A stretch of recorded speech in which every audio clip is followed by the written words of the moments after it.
नमो रत्नत्रियाय सराजय म राजेन्द्रमान बज्राचार्य वज्रयान हेल्थ टिप्सको कार्यक्रम लिएर तपाईहरु समक्ष उपस्थित भइसकेको छु। आज 2077 साल असारको 1 गते। यसो भन्दै गर्दाखेरि चन्द्रमास अनुसार तक्षलागा आज दशमी, जुन दिनलाई नक्वा दिशी अर्थात ताल्ला दिशी पूजा भनेर भन्ने गरिन्छ। वज्रयान बौद्ध धर्ममा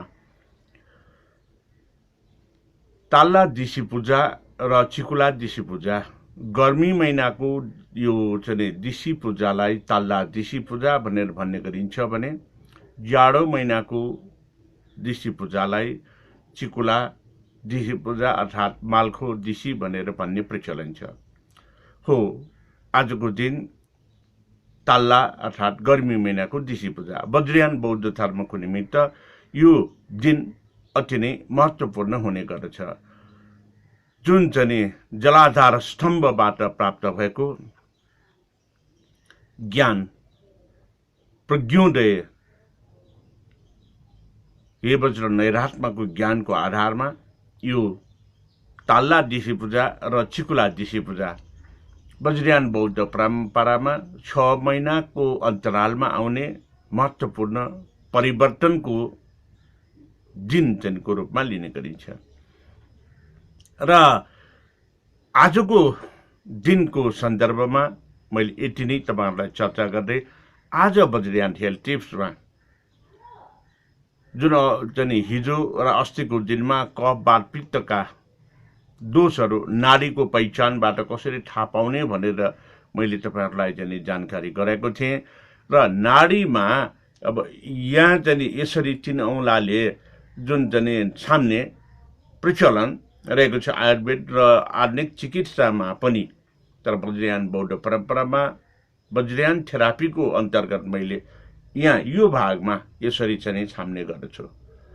र यो भागमा यसरी यो 3 औंला, अरूमा 2 औंलाले छाम्ने गर्छ भने मैले यहाँ 3 औंलाले छाम्ने गर्ने गरेको छु। र 3 औंलाले छाम्दाखेरि यसलाई यो चाहिँ बातको दोष, यसलाई पित्तको दोष र यसलाई चाहिँ कफको दोषको रूपमा लिने गरेको छु। जुन साधारण रूपमा धड्कनु पर्ने हो त्यो धड्कन भन्दा फरक धड्कन भएमा नै यो रोग चाहिँ भएको भनेर हामीले थाहा पाउने गर्दछ। र यो रोग मध्ये आज चाहिँ म तपाईहरुलाई कफ रोगको बारेमा जानकारी चाहिँ गराउन गइरहेको छु। कफ रोग भन्दा साथै कफ जन्य रोग जुन मैले यहाँ भने नि, यसमा वात, पित्त र कफ, यो तेस्रो औंला रहेको स्थानमा बढी मात्रामा धड्क्यो, अस्वाभाविक रूपमा चाहिँ यो धड्कन देखा पर्यो, नाडीको चाल देखा पर्यो भने यो अवस्थामा त्यो व्यक्तिलाई कफजन्य रोग लागेको छ भनेर हामीले थाहा पाउनुपर्छ। पित्तजन्य रोग र कफजन्य रोग करिब एउटा एक आपसमा चाहिँ यो चाहिँ सम्बन्ध पनि रहने गर्दछ। तर पनि कफ चाहिँ भनेको नितान्त एक प्रकारले फरक भनेर पनि भन्न सकिन्छ। कफ भन्दा साथै हाम्रो जुन चाहिँ घाँटीमा अनि छातीमा खकार बाक्लो भएर अड्किने संज्ञा हामीले दिन सकिन्छ, जसको कारणले हामीलाई श्वास प्रश्वास प्रक्रियामा अस्वाभाविक चाहिँ कठिनाइहरू चाहिँ पैदा हुने गर्दछ। त्यसकारणले कफजन्य रोग चाहिँ बाट बच्नको निमित्त के गर्नुपर्छ भन्नुभन्दा पूर्व म तपाईहरुलाई कफ कति प्रकारका हुने गर्छन् भन्ने जानकारी दिन चाहन्छु।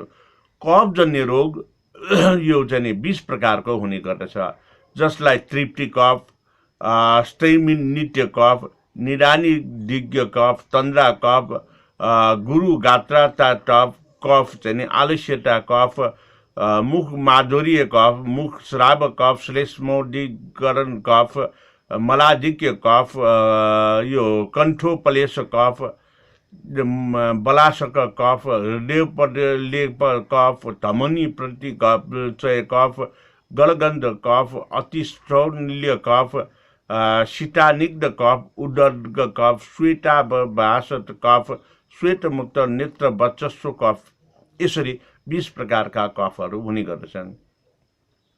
र यो कफको सन्दर्भमा जाँदाखेरि कफको अवस्था भनेको यो चाहिँ बच्चा बेलामा चाहिँ बढी हुने गर्दछ, जुन जानकारी अस्ति पनि गराइसकेँ। त्यसलाई अलिकति म आज पनि दोहोऱ्याउन चाहन्छु। बच्चाको अवस्थामा कफले चाहिँ अलिक सताउने गर्दछ, धेरै चाहिँ सताउने गर्छ। अलिकति चिसो भएपछि बच्चालाई कफले चाहिँ सताउने गर्छ। त्यसै गरेर यो कफले चाहिँ बढी समयमा कहिले चाहिँ सताउँछ भन्दाखेरि बिहानको समयमा कफले सताउने गर्छ। त्यसै गरेर रातको समयमा, बेलुकाको समयमा चाहिँ कफ चाहिँ फेरि चाहिँ सताउन थाल्छ। अर्थात् दिउँसोको समयमा कफले त्यति सताउँदैन। अनि चाहिँ के भन्दाखेरि यो भोजन चाहिँ हामीले जब गर्छौँ, यो भोजन खाइराखेको चाहिँ खाना खाइराखेको बेलामा पनि कफले सताउँछ।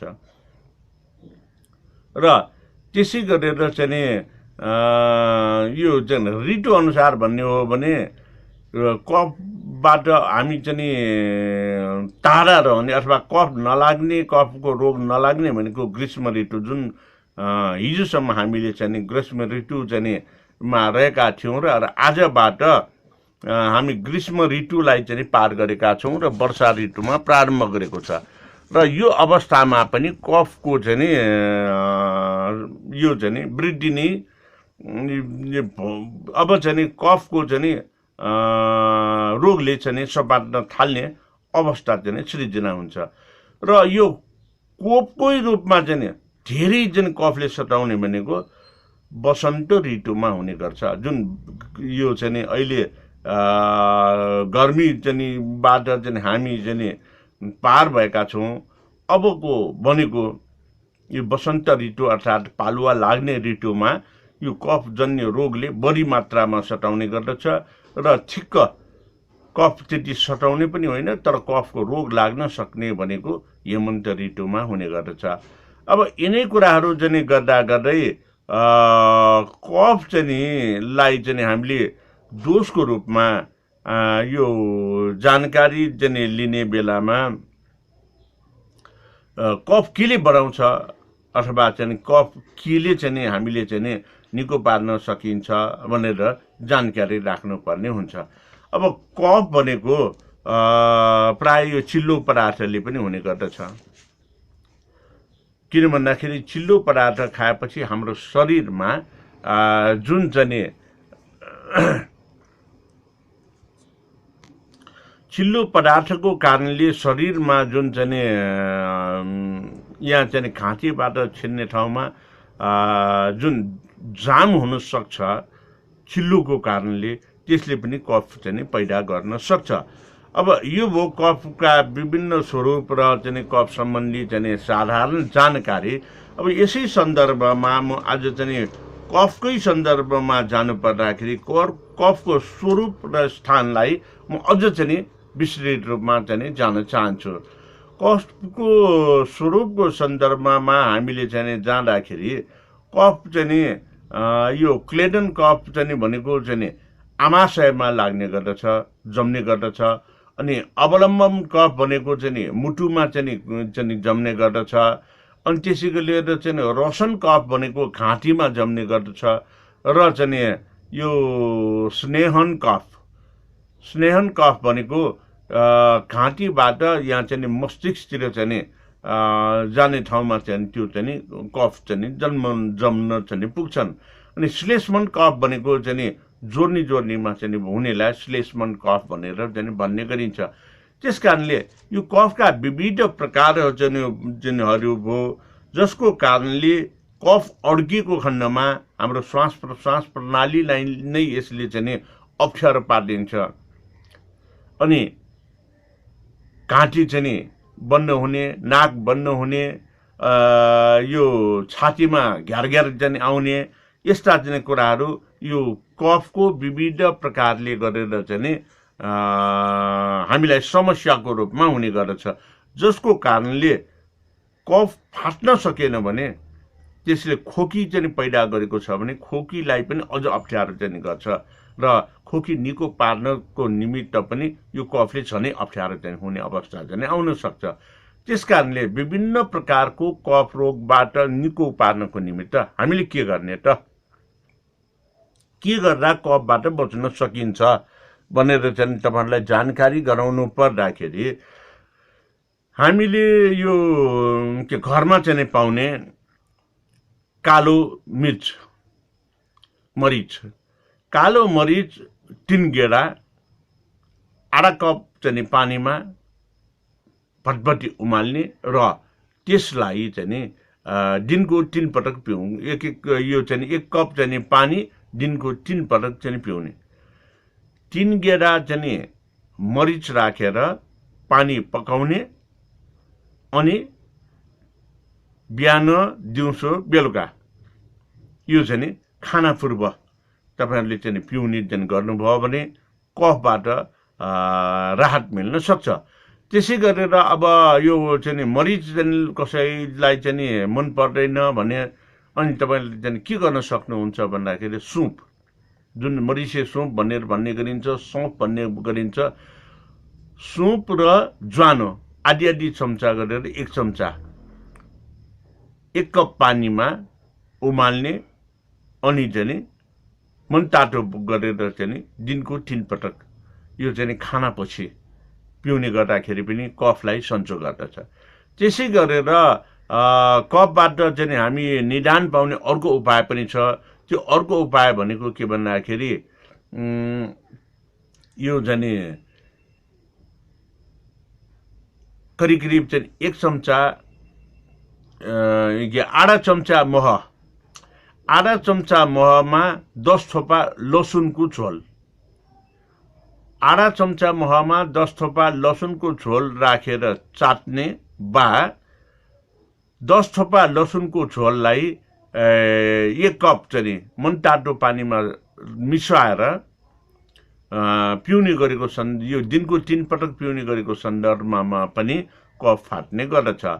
अब कफ लागेर खोकी लाग्ने बेलामा अथवा कफ नफाटेको अवस्थामा अर्को उपाय भनेको यो जुन चाहिँ हर्रो पाउँछ, हर्रोलाई फुटेर यो चाहिँ राख्ने, जुन फुटेको हर्रो चाहिँ लाई चाहिँ तपाईले मुखमा चुसेर चाहिँ राखी छोड्ने गर्यो भने पनि कफ रोगबाट हामी चाहिँ राहत चाहिँ छुटकारा चाहिँ पाउन सक्छौं। त्यसै गरेर हर्रो, अदुवा, मरिचलाई चाहिँ पिसेर यो चाहिँ बिहान बेलुका चाहिँ तातो पानीसँग चाहिँ खाने गरेको सन्दर्भमा पनि कफबाट मुक्त हुन सक्छौं। तर चाहिँ अदुवा यदि तपाईमा कन्स्टिपेसन कब्जियत छ भने अदुवा वर्जित हुने गर्दछ, पाइल्स छ भने अदुवा वर्जित हुने गर्दछ, अथवा यो कब्जियत र पाइल्सको लागि अदुवा चाहिँ खानु हुँदैन। अनि यसको बचाउमा महत्त्वपूर्ण रूपमा जान्नुपर्ने भनेको चाहिँ के भन्दाखेरि चिसो र चिल्लोबाट हामी पूर्ण रूपमा बच्न सक्नु पर्दछ। चिसो भनेर चिसो पिउने वा चिसो खानेबाट बच्नु पर्यो। अनि कफ चाहिँ लागेको व्यक्तिलाई यो चाहिँ सकेसम्म छातीको भाग चाहिँ ढाक्ने, यो पिठीको भाग ढाक्ने र बाक्लो खालको चाहिँ कपडा लगाउनु पर्ने हुन्छ, जसको कारणले कफ जम्नबाट हामी बच्न सकिन्छ। अब अर्को कफ हुन नदिनुको निमित्त चिल्लो चाहिँ पदार्थ पनि हामीले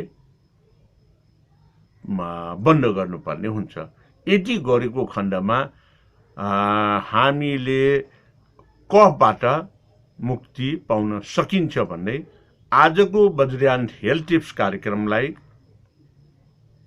अन्त्य गर्नु पूर्व म तपाईलाई जानकारी गराउन चाहन्छु। वैशाख यो चैत्रको 11 गते लकडाउनबाट प्रारम्भ गरेको, अर्थात् चैत्रमा 20 दिन, वैशाखमा 31 दिन अनि जेठमा चाहिँ 32 दिन गरेर चाहिँ यो अहिलेसम्म आजको कार्यक्रमसम्म गर्दाखेरि 20 दिन, 11 दिन, 20 दिन र चाहिँ 31 दिन गर्दाखेरि 51 दिन, अनि 51 दिन र 32 दिन गर्दाखेरि चाहिँ नि 83 दिन र आजको यो श्रृङ्खला भनेको 84औं श्रृङ्खला हो। तपाईहरुले 84औं श्रृङ्खलासम्म आइपुग्दाखेरि के कति जानकारी लिनुभयो, के कति फाइदा चाहिँ तपाईहरुलाई जुन रोगबाट मुक्त हुनको निमित्त भयो भन्ने कुरा तपाईहरुलाई म आग्रह गर्न चाहन्छु। यदि यसले फाइदा भएको छ भने मलाई मेसेन्जरमा लेखेर पठाउनुहोस् वा मेसेन्जर कल गर्नुहोस्, अरूलाई पनि जानकारी गराउनुहोस् यो वज्रयान हेल्थ टिप्स कार्यक्रममा। र साथै युट्युबमा अपलोड हुने गरेको अन्य कार्यक्रमहरू वज्रयान टक, वज्रयान भ्युज, वज्रयान सन्देश, वज्रयान बलाकुसारी, वज्रयान सन्देश, वज्रयान यो चाहिँ खनाबला कार्यक्रमका साथै दिउँसो 3:30 बजे नियमित रूपमा प्रसारण भइरहेको फेसबुक लाइभ वज्रयान र वज्रयान थेरापी बलाकुसारी कार्यक्रम पनि हेरेर लाइक, कमेन्ट, सेयर र सब्सक्राइब गरिदिनु हुन विनम्र अनुरोध गर्दै आजको यस वज्रयान हेल्थ टिप्स कार्यक्रमबाट बिदा हुन चाहन्छु। भवतु सर्वमङ्गलम्।